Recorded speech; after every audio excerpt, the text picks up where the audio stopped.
Everybody's playing the Suika game and I get it. Cute graphics, satisfying gameplay, cloud chasing. I am no different and I was sick this weekend, so since I couldn't go out, I thought it would be fun to try and remake the game in 3D. The game is simple. You drop fruits into a box and when two of the same type touch, they merge and turn into the next one. The first challenge to solve in 3D was allowing the camera to move and orbit all around the box.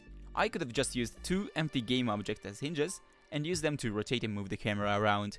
But since this is a game about balls, I decided to go meta and use the sphere coordinates. I can just describe the position of the camera like a point on a sphere of radius rho and two angles theta and phi. Then we can use math to just convert the 3 into Euclidean space with these simple formulas.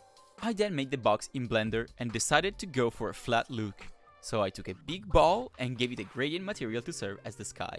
For some reason, I also decided to change the color space of the gradient and I got this fun rainbow effect that I kept for a while and eventually swapped out because it was a little taxing on the eye. I then moved to the balls, the fruit, and it all just came down to defining a list of radii and colors, and when two fruit of the same type collide, just destroy one and upgrade the other to the next level. In a polished game, you would definitely want a pool of objects to cycle through instead of instantiating and destroying new ones every time one is needed, but I wanted to implement a secret garbage percent speedrun in which players have to crash their PCs by creating more trash than a garbage collector can handle, which is one way of saying I couldn't be bothered to optimize it. Okay, let me come clean. The real reason why I made this game is that I needed to try out this little package I made. It's to serve a global state machine that all scripts can subscribe to receive messages when the game state changes. It's definitely not groundbreaking tech, but it did make this step faster. By this time, I was approaching the max time I was willingly gonna put into this project,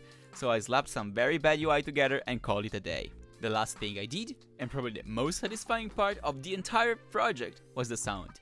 I wrote a script, set at the mic, and started recording.